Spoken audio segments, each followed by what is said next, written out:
भाग्य का खेल। एक गांव में पारो नामक एक गरीब विधवा रहती थी। उसका एक पुत्र था। वह इतनी गरीब थी कि घर में 4 बर्तन भी ढंग के नहीं थी। लड़का अभी छोटा था। पारो ने बड़े प्यार से उसका नाम नसीब सिंह रखा था, मगर वह इतना बदनसीब था कि उसके पैदा होने के कुछ समय बाद ही एक बीमारी से उसके पिता की मृत्यु हो गई। पारो घरों में चौका बर्तन आदि करके उसे पाल रही थी। उसे पक्का विश्वास था कि नसीब सिंह बड़ा होकर उसके सारे संकट दूर कर देगा और उसका बुढ़ापा चैन से गुजरेगा। इसी आस में रात दिन मेहनत करके वह अपने बेटे को पाल रही थी। नसीब सिंह था तो छोटा, किंतु समझदार बहुत था। संयम और धीरज की उसमें कमी न थी। किसी भी बात को गहराई तक जानने की उसमें प्रबल उत्सुकता रहती थी। एक दिन उसने अपनी माँ से पूछा, माँ, हम इतने गरीब क्यों हैं?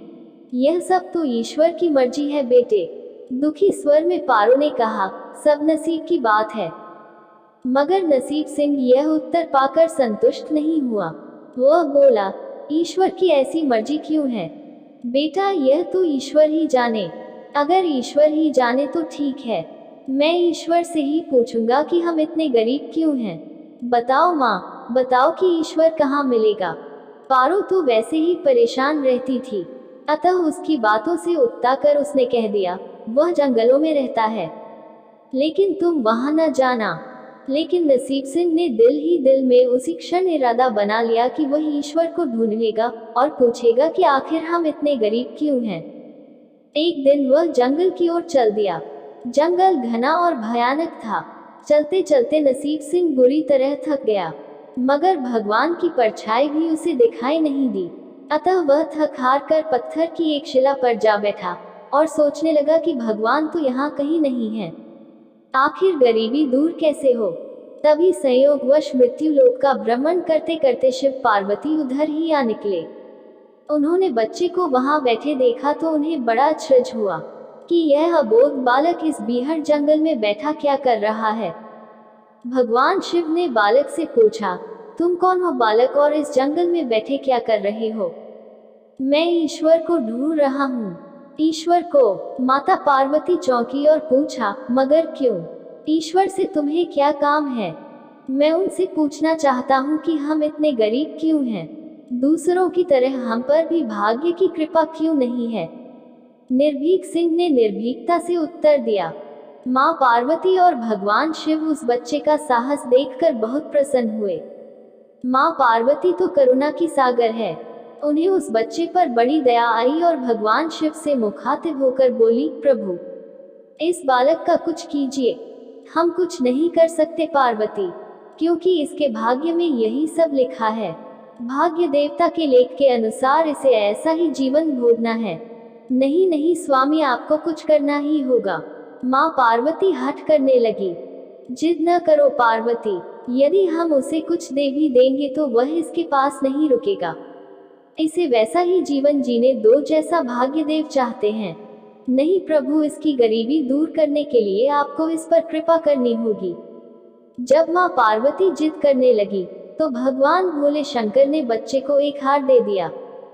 हार पाकर नसीब सिंह बहुत प्रसन्न हुआ और खुशी खुशी अपने घर को चल दिया। माँ पार्वती संतुष्ट थी कि उन्होंने एक अबोध बालक की मदद की और अब उसके दिन सुख से कटेंगे। लेकिन त्रिकालदर्शी भोले बाबा जानते थे कि यह हार उसके पास रहेगा ही नहीं। चलते चलते नसीब सिंह के पेट में अचानक दर्द उठा और वह शौच के लिए इधर उधर देखने लगा। उसने भगवान शिव का दिया हार पत्थर की एक शिला पर रख दिया और झाड़ियों के पीछे चला गया।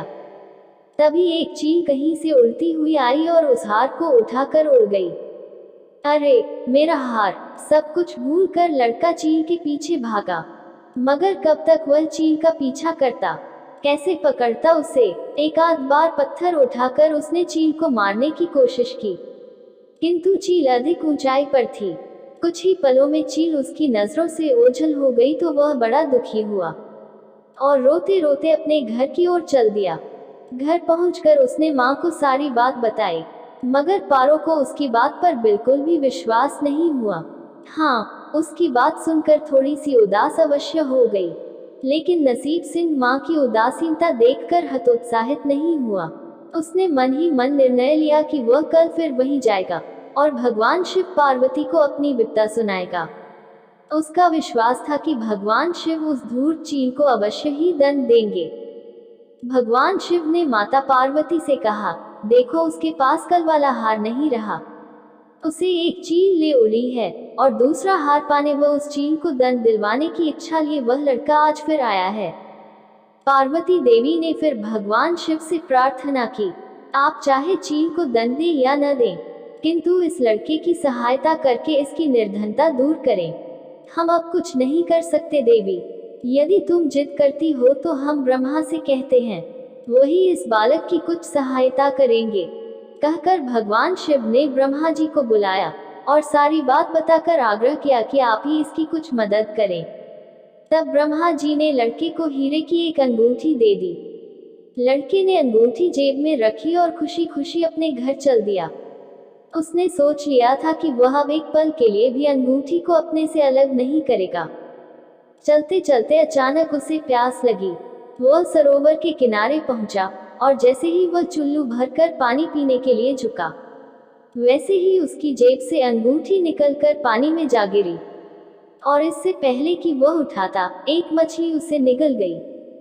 नसीब सिंह फिर रोते रोते घर आया और माँ को सारी बात बताई।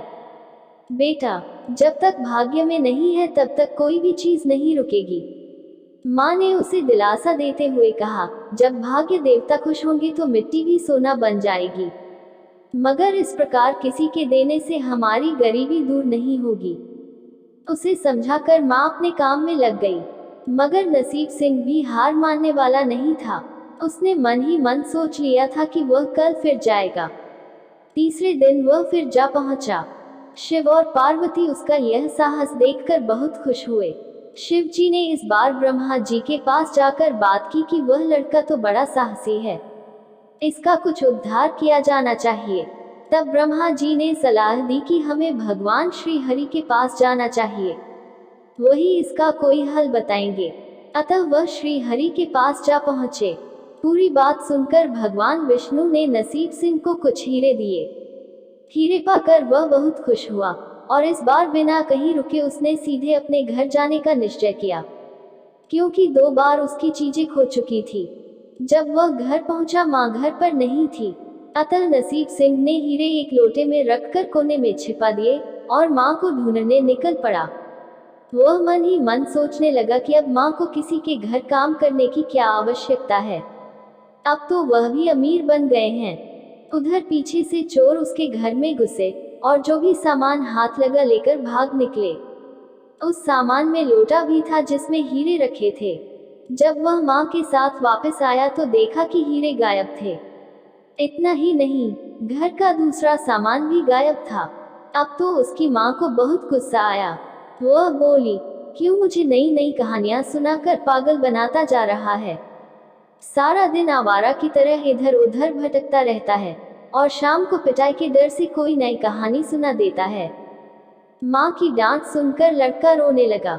वह तो केवल वही जानता था कि जो कुछ भी उसने बताया था वह सत्य था। डांट खाकर लड़के की हिम्मत और बढ़ गई और अगले दिन वह फिर उसी स्थान पर जा पहुंचा। भगवान भोले शंकर सोचने लगे कि इस पर इतनी मुसीबतें पड़ी, लेकिन इसने हिम्मत नहीं हारी। इससे वह बहुत प्रसन्न हुए और भाग्य देवी के पास जाकर बोले, यह लड़का बहुत ही साहसी, हिम्मती और धीरज वाला है। ऐसा व्यक्ति अभागा नहीं हो सकता, इसे कुछ दे दो। आज्ञा पाकर भाग्य की देवी ने नसीब सिंह को सोने का एक सिक्का दिया। सिक्का लेकर नसीब सिंह खुशी खुशी अपने घर को चल दिया। जब उसने घर जाकर वह सिक्का अपनी माँ को दिया तो उसकी माँ बहुत खुश हुई। अब क्योंकि उन पर भाग्य देवी की कृपा हो गई थी, अतः सारे काम ही अपने आप शुभ होने लगे। दूसरे दिन ही एक मछली वाला उसके गांव में मछली बेचने आया तो लड़के ने वही सिक्का देकर मछली खरीद ली। उसकी माँ ने मछली का पेट चीरा तो वह अंगूठी निकली जो ब्रह्मदेव ने उसे दी थी और जो उसकी जेब से तालाब में गिर गई थी। माँ ने अंगूठी संभाल कर रख ली और नसीब सिंह से बोली, जा बेटा, जंगल से थोड़ी लकड़ियां ले आ, आज घर में ईंधन बिल्कुल नहीं है। लड़का कुल्हाड़ी लेकर जंगल की ओर चल दिया। वहां जाकर जिस पेड़ पर लकड़ी काटने के लिए चढ़ा, वहां उसी चील का घोंसला था जो उसका हार उठाकर ले गई थी। लड़के ने देखा कि चील कहीं आसपास नहीं थी। नसीब सिंह ने अपना हार उठा लिया और जो भी थोड़ी बहुत लकड़ियां पेड़ के आसपास पड़ी थी, वही उठाकर घर की ओर चल दिया। माँ हार पाकर बहुत खुश हुई। अब तो देखते ही देखते उनके दिन बदल गए। घर में किसी चीज का अभाव नहीं रहा। फिर ईश्वर की कुछ ऐसी करनी हुई कि जो चोर उसके घर से हीरे चुरा कर ले गए थे, उन्हें सपने में महादेव ने चेतावनी दी कि जो हीरे उस लड़के के घर से चुरा कर लाए थे, वे तुरंत वापस कर दो, वरना तुम्हारा सर्वनाश कर दूंगा। चोर उसी दिन हीरे उसके घर पर दे गए और अपनी गलती के लिए माफी भी मांगी। इस प्रकार उस अभागे का भाग्य चमक उठा। अब उसके घर में किसी चीज की कमी न थी और उनकी गरीबी सदा के लिए समाप्त हो गई। दोस्तों, कहानी पसंद आई हो तो कमेंट में हर हर महादेव लिखें और हमारे